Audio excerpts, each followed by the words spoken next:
Good morning, ladies and gentlemen. I wish you all a very happy morning. Let's begin the show. And may I request Ms. Deepika to kindly move ahead with the presentations. Ms. Deepika, over to you.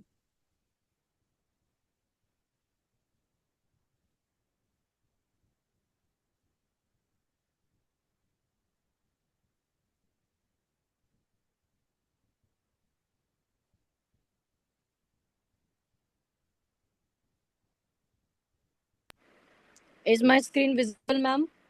Yes, it's visible, but it's not audible. Please increase the volume. Okay.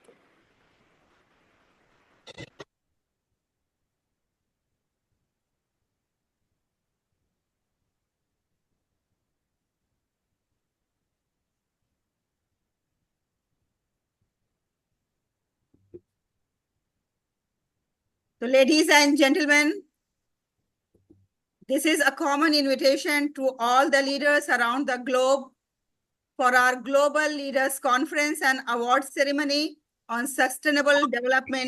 Each bucket poised, ready, steady.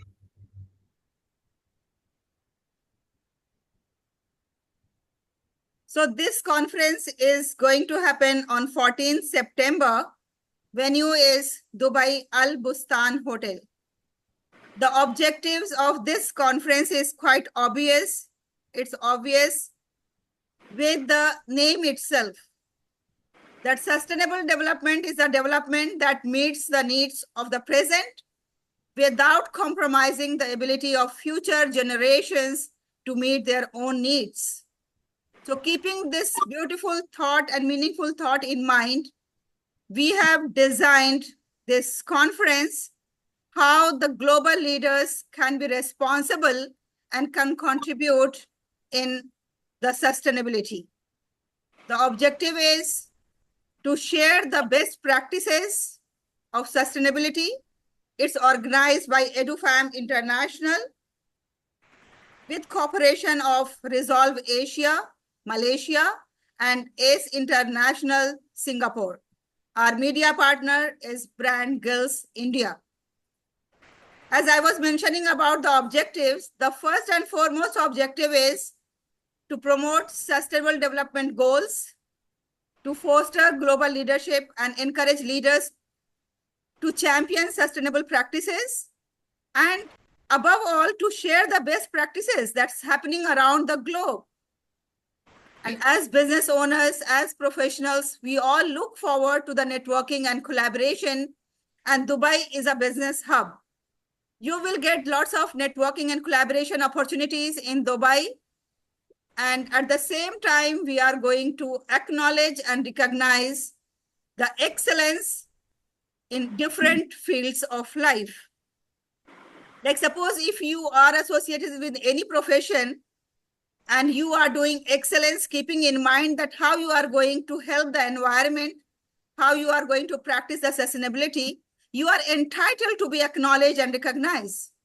That's the purpose of this conference, to award, to recognize, to acknowledge the efforts of the people, even the minute efforts. Even if you are using organic things, even if you are promoting the awareness about the sustainability, even if you are practicing even in your home, the sustainability practices, like nowadays, we are having 30 days sustainability challenge on LinkedIn going on. And every day we are practicing one small act. Like yesterday was water conservation, like how we can reduce the use of water an individual, personally. So if you are the one who is thinking about that, you deserve to be among the awardees. And you deserve to be the part of this grand event that's going to happen in Dubai.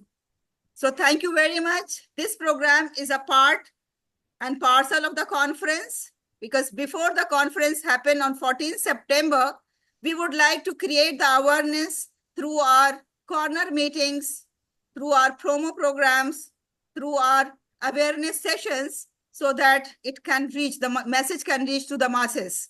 And this is the second episode of this link. May I request Ms. Deepika to kindly invite today's speakers. We are honored. We have 3 speakers this morning. Mr. Shamser Ali is a very, very active, energetic, and we can say energetic entrepreneur who is involved in many initiatives. In detail, I'm going to introduce him once we are going to invite him. And we have Ms. Ashoka Bira. She is again a great educationist, and her presence here is really going to make a difference for all of us. And Mr. Vignesh is a budding artist, we can say the rising star, who is representing the new generation. 3 of us, please give them a big round of applause that they have spared their valuable time to be with us today. And let me have the honor of inviting Dr. Shaikh Shamser Ali, who is an ex-Indian naval officer with over 40 years of experience in the Indian Navy and various industries in India, the UK and Middle East. He is a certified project manager, professional engineer, energy manager, and energy auditor. He has a master's in operation management and a PhD in energy management. He is a Chennai-based energy management consultant. The topic for today's session is energy conservation and sustainability through the fossil fuel lens. With due regard and respects, Mr. Shamser Ali, on behalf of EduFam, I extend a warm welcome to you, and I request you to kindly share your valuable words with all of us. Thank you very much, Mr. Shamser, for being with us. Thank you, Dr. Halima. Am I loud and clear to everybody? Yes. Yes, sir. Yes, sir. You're loud and clear. Okay, thank you. Loud and clear. Yeah. Thank you. Are you able to see me? Yes, sir. Yes, we Okay. can. Okay, thank you. How much time do I have? 10 minutes or 15 minutes? Sir, 15 minutes. Okay, thank you. What Dr. Halima said, I'll take it from there. The crux of 14th September is going to be all about sustainability.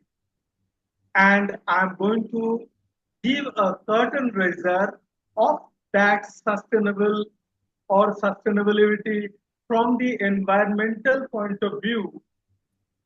And I'm going to give you some food for thought so that you will have enough time to crunch yourself. And when you are there on that particular day, you know what to look for and what to seek for. In these 15 minutes, I obviously cannot do the justice if I want to go into the depth of the subject. So what I'm going to do, I'm going to give you some inputs on sustainability, particularly from the environmental point of view, with 3 aspects. And I'll come to that little later. Before that, let us understand what do we mean when we say sustainable or sustainability. What is the dictionary meaning of sustainability? It is a quality of being able to continue over a period of time. And when I want to see from the environmental point of view, then it is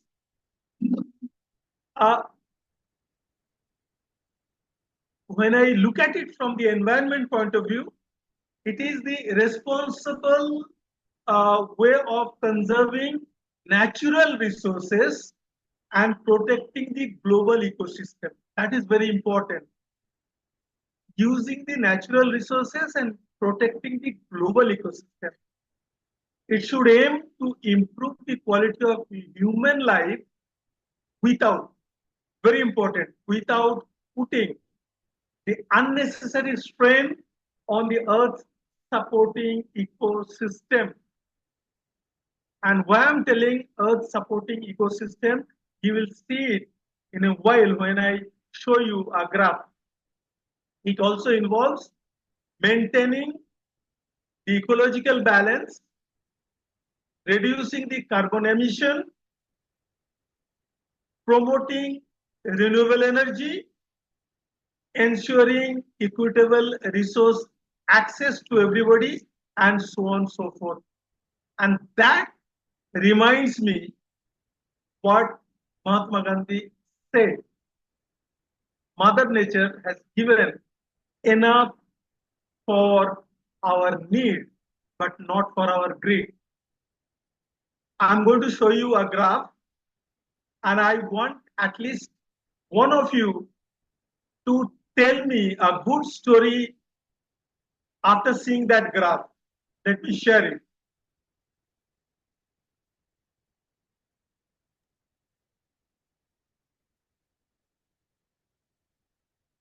Can you see it?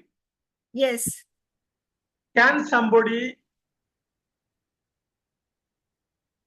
tell me a story on these three graphs that you are seeing? Can I have a volunteer who thinks that you can tell me a good story out of this?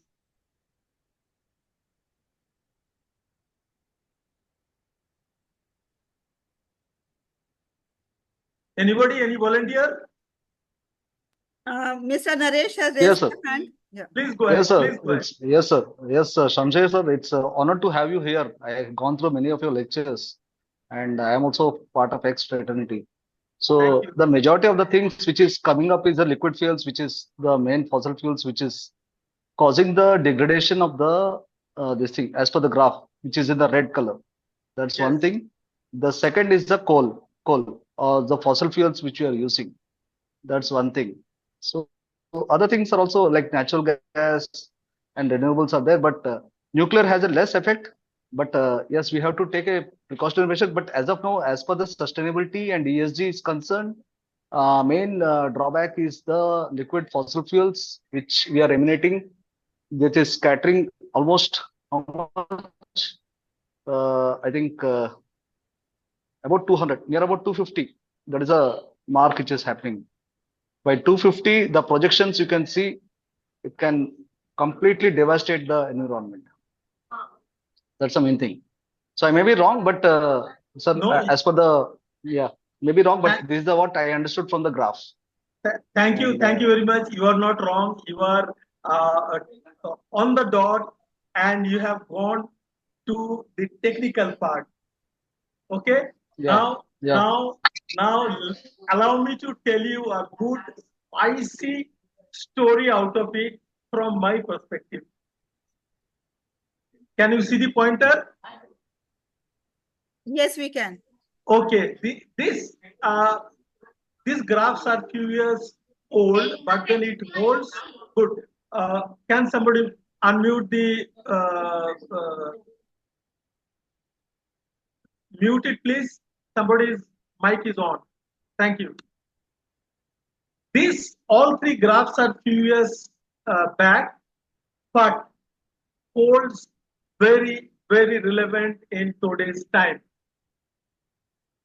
This black line, left side is the actual that is plotted, right side is what is projected. Same way, left side of this graph is actual and right side what is projected. Here also the dotted line, left side what is actual and what is projected. Now, if I have to look at it from my perspective and narrate a story, then my story is it is the perfect reflection of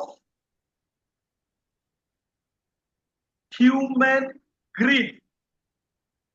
What Gandhiji has said, that the moment you exceed your need and you fall prey to your greed, this is what you land up in. From this line, backside it is about 200 years. Both. By the way, both the graphs, top and bottom, are the same.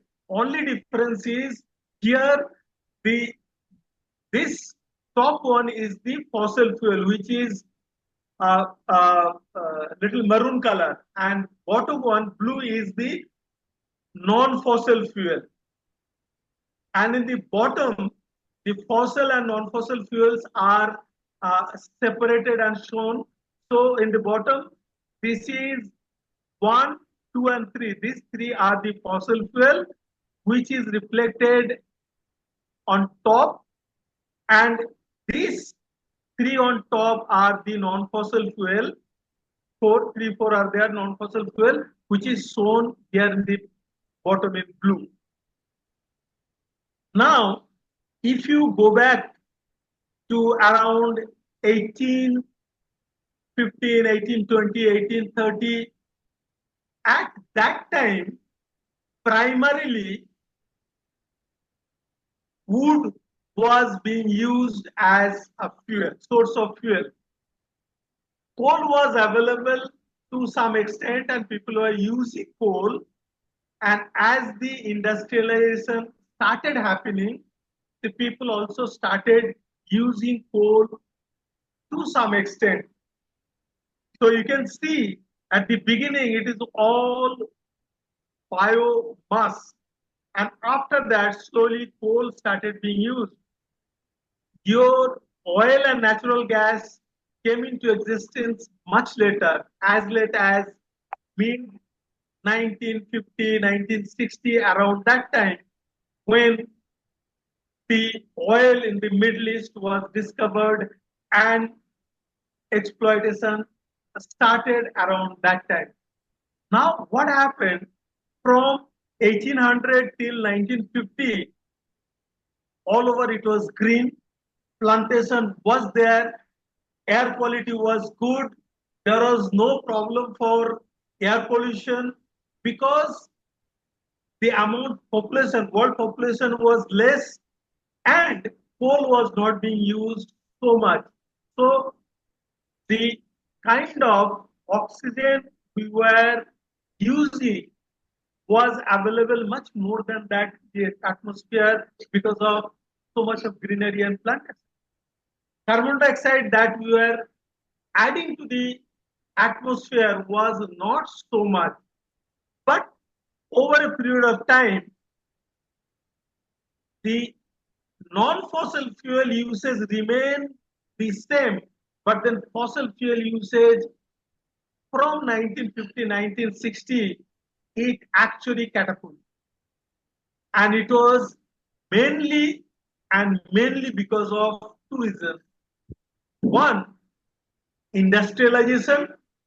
Industrialization started happening in all over the world, developed countries, third world countries, underdeveloped countries, developed countries, everywhere. And second, the huge migration from rural to urban area. And in that process, when you are developing the mindless cutting the trees, deforestation added to that tragedy. So one hand we were cutting the trees and reducing the replacement of carbon dioxide with oxygen, that reduced because we started cutting the trees so much. On the other hand, we were using so much of fossil fuel, mainly in the form of coal and oil. Thereby, we were generating so much of power. And today, to generate 1 kVA equivalent power, we generate anything between 500 to 1 kg equivalent carbon dioxide, depending upon the quality of that fuel, whether it is diesel or whether it is furnace oil or whether it is coal, lower grade or higher grade. And all these have put so much of constraint into the atmosphere. So I'm going to, before I talk on the right side of the graph, I'm going to tell you three aspects. We need to see the sustainability from the environmental point of view, from the availability of the fossil fuel. Number two, carbon space availability, and number three, the global warming. So, first thing, the fossil fuel availability, whether it is natural gas, whether it is coal, or whether it is oil. The discoveries are slowly and gradually reducing. The known resources, whatever we had, are being exploited to its maximum level. In the world, only two places exploitation has not happened. One is the Alaska, where USA is holding. They don't want to exploit because of certain other considerations and interests. And second, the oil reserve which is discovered in Central Asia is yet to be explored. After the Middle East reserve is exhausted, then the Central Asia exploitation will happen. And once that gets exploited after certain time, then probably US will have absolute monopoly with the oil the way they are doing it today in the name of dollar. Okay? So, if we go by the research, researchers predict that present known available fossil fuel resource is going to last for another 100 years or so.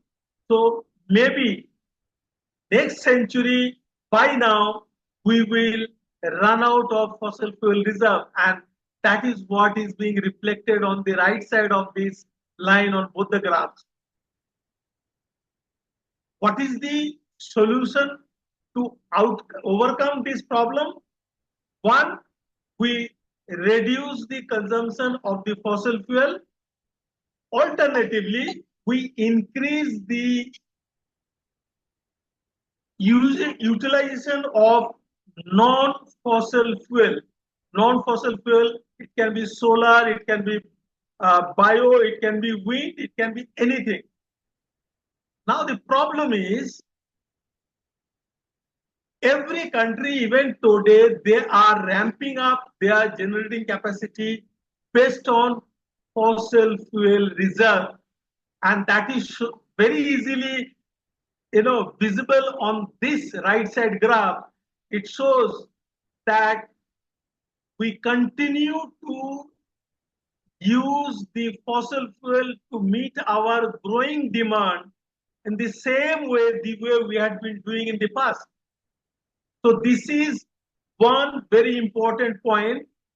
If we have to replace the 100% fossil fuel utilization in another 100 years, we are nowhere near to that picture. So what will happen? If we don't find a solution, after 100 years, we will have air conditioner, we cannot run. We will have Mercedes in the garage, we cannot drive. We cannot use because of non-availability of fuel. That is one point. Second part, carbon space. What is carbon space? Let me give you a small example. If you lock yourself inside a room and seal it completely, after few hours, you will feel suffocated because the oxygen level will come down, because you will be adding carbon dioxide to that space, and when the oxygen level exhausts, you will not be able to breathe anymore. Similarly, Earth has got its own, it is a globe, it is a sealed atmosphere, it has got a fixed amount of oxygen. Now, over the last 200 years, one hand we have deforested, second hand we have used so much of carbon dioxide, fossil fuel, and added carbon dioxide. So what has happened? That oxygen level in the global context has come down. In last 170 to 80 years, we have consumed about 40% or 50% of that reserve.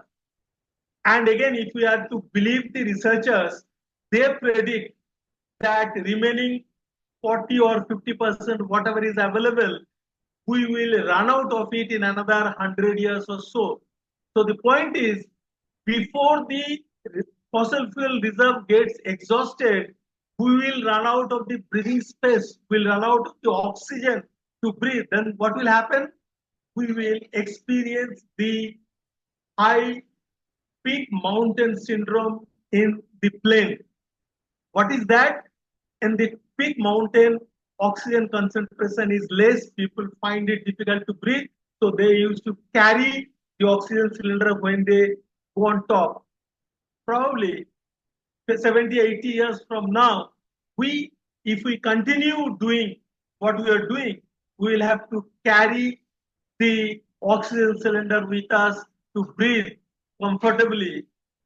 And that is another very scary situation.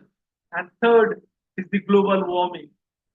Yes, when we continue to cut the trees, when you continue to add carbon dioxide, when you continue to live the way we are living with our greed, without any concern for our future generation, the global warming is going to rise continuously, and that will make the life more and more difficult for the human being to survive in this earth.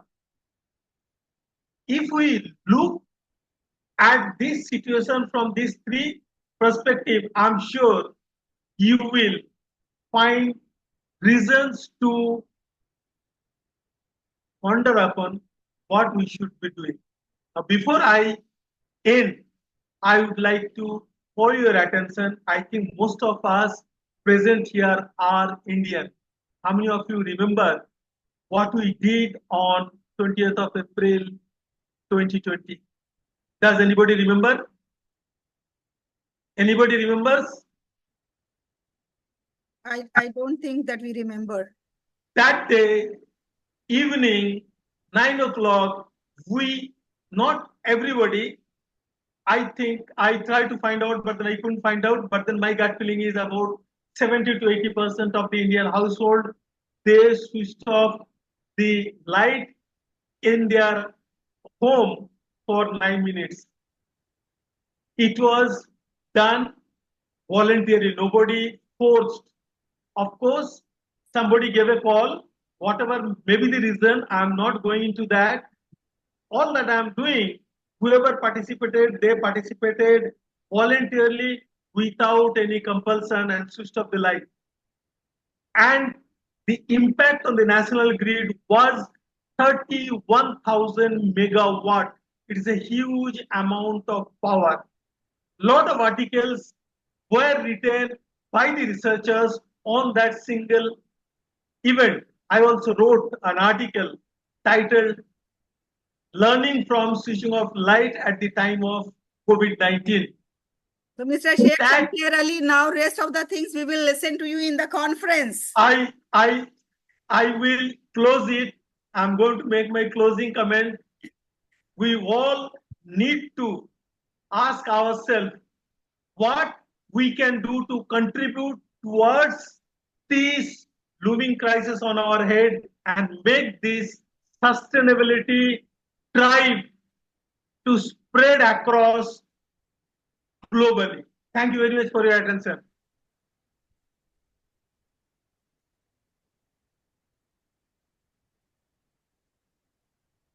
Yeah, really. Thank you, Dr. Ali, for making all this explanation and the different dynamics as well as the measurements which are taken into the consideration for making the energy conservation as well as energy consumption for the people to protect the ecosystem and environment. So hopefully we will hear a lot from you during the conference time, elaborate manner. So it will be a good knowledge and technology sharing session for learning many things.